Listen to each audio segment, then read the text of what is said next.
over a little bit about the idea behind Krishna Fest, the conception. Here in America, that we all get into patterns. We have habits, and we're used to a certain culture. So the idea is to present a paradigm where you can step into another culture, step into another world, have your conceptions of life, your habits, everything. Perhaps you can take another look at it from a different angle. So the Krishna Fest is that opportunity. Now it's based a lot on what we would call Vedic culture. Vedas is actually a Sanskrit word. Veda means knowledge. So what you're going to see in Krishna Fest is all aspects of life. Culture, music, dance, drama, food, from a Vedic perspective. Now the Vedas are the original books of knowledge from what's known as ancient India. And all over the world people appreciate the culture, especially the spiritual tradition from India. And this is going to kind of be a cross-cultural program. The idea is that we're going to try to bridge the barrier between these two cultures and expose ourselves to something new, something exciting, something hopefully that we can all take something back with us. So again, thank you guys so much for coming. We do apologize a brief delay. There's always some last minute adjustments. And we look forward to getting started this evening with a very unique presentation. In the America, in the Western world, the culture is based on certain things. An interesting consideration is how one's culture, the culture actually reflects our internal mood, our consciousness. The external culture of a society or a nationality, it's all an external indication of what's going on internally. So the Vedic culture, it's all about the internal process, the internal applications going on is a spiritual cultivation. So therefore, every aspect of life is actually having a spiritual dimension. How to uplift ourselves, be more fulfilled, satisfied. And we're going to start off tonight with a very cool presentation. It's a dance. It's a traditional dance. Now in the West, we all have our own, signature dance moves. The Macarena, the Boys to Men. These are nice dances, but in Vedic culture, actually, the dancing is very elaborate. It's very intricate and it's very subtle. All of the actual movements that you'll see, they are mudras, and they have specific spiritual connotations. So one can actually portray very elaborate and complex themes, ideas, through a simple dance. So we're going to get just a taste of that to start us off. In generally Vedic culture, sometimes a dance is a very auspicious, a very inviting good fortune way to start any type of presentation or ceremony. So this is called the Bharat Natya dance, and it's going to be performed by one of our dear friends. So we do look forward to hoping that you all will appreciate it. And without any further ado, my name is Acharya. I'll be kind of an MC tonight, just take us through some of the different aspects of culture. And thank you all again for coming. Hare Krishna.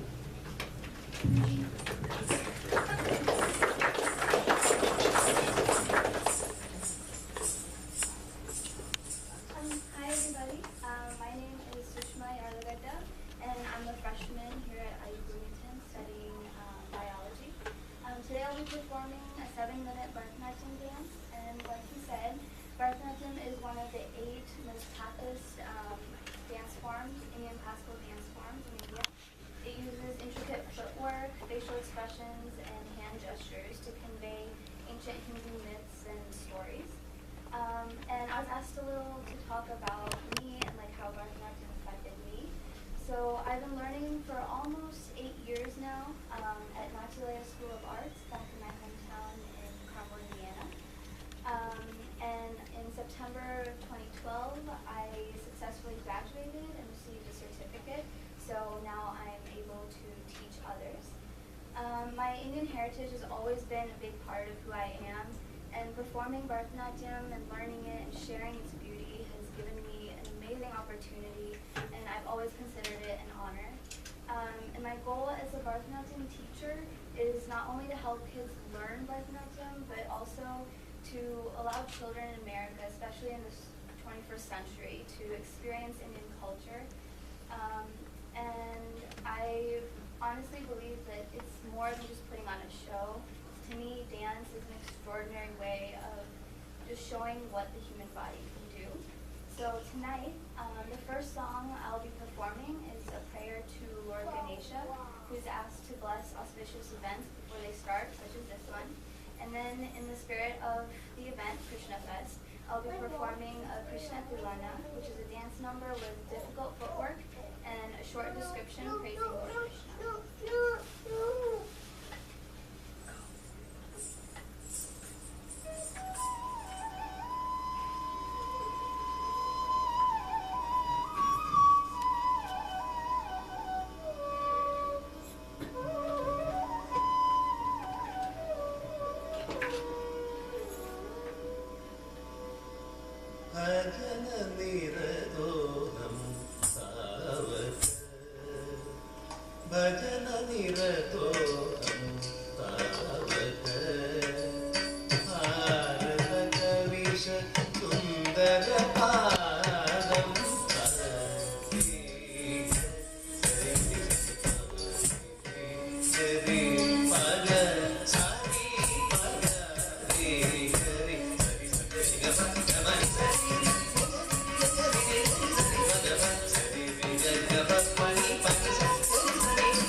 Jaya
Thank you so much for the beautiful dance. And we do have some other things lined up next. We are going to talk just a little bit of philosophy. As we mentioned, that our culture is the external manifestation of the internal consciousness that we're carrying. So as you're seeing even from the dance, many aspects of Vedic culture, it's reflecting a type of consciousness. So what is that consciousness that is integral in Vedic culture and in Krishna consciousness? That's what we're going to hear about next. We'd like to welcome my good friend Jaya. Let's hear from Jaya.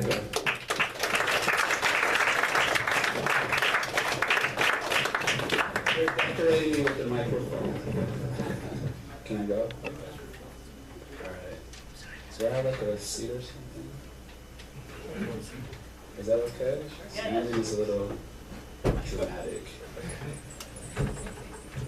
Okay. This is only partially scary because I can't see everyone's face.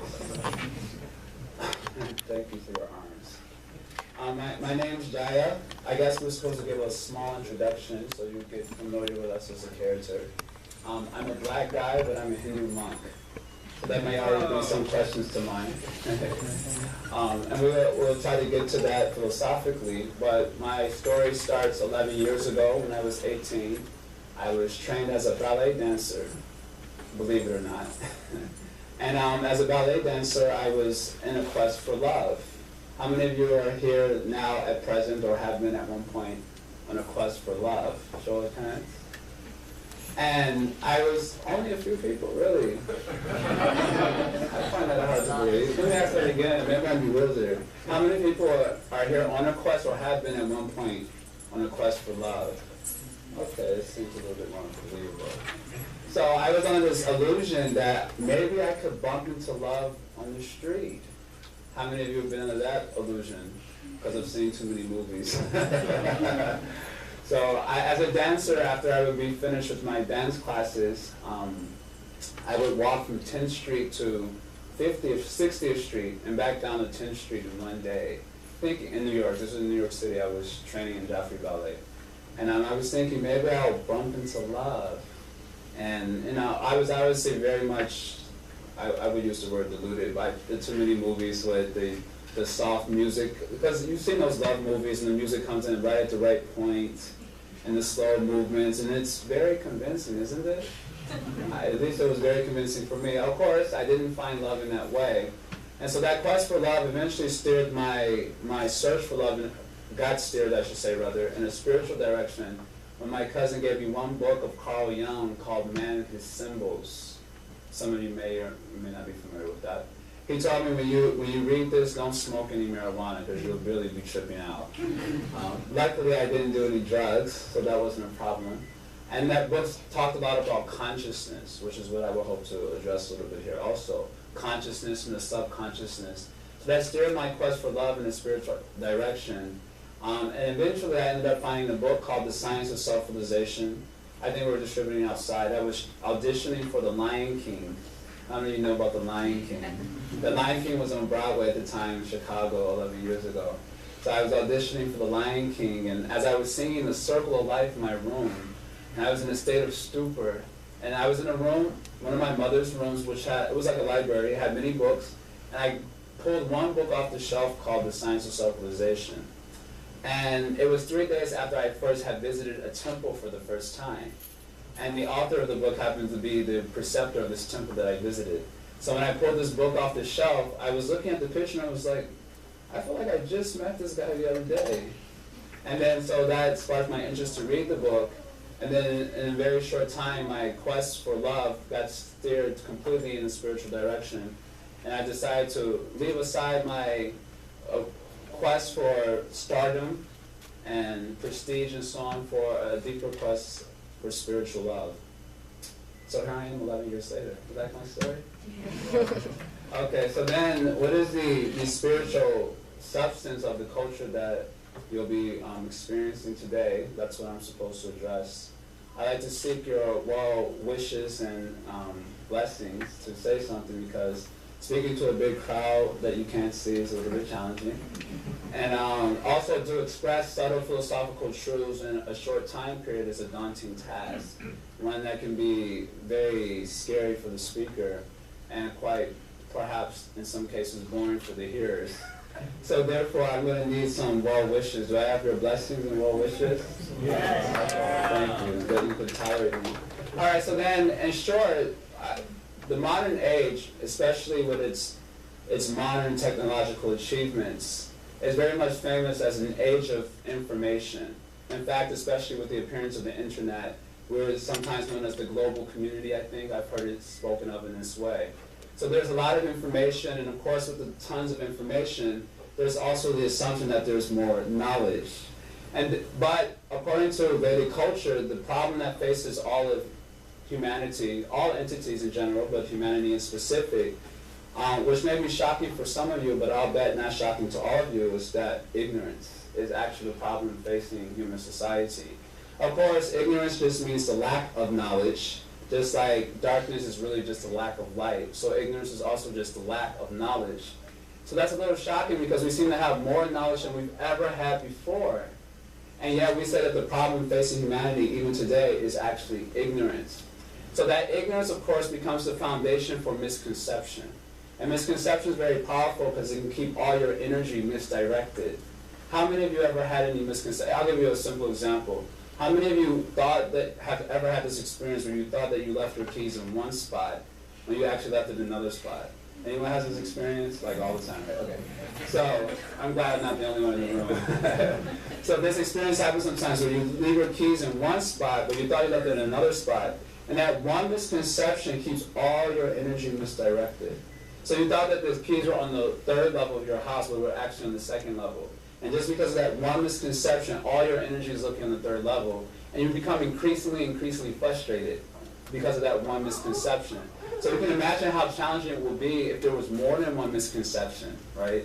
So then ignorance is our problem, and that ignorance forms the ground for misconception, which keeps all of our energy misdirected, and which ends up appearing on the gross level as wars, animosity on a macro and micro level, and so on. This is actually all rooted in ignorance and misconception. Does it make sense?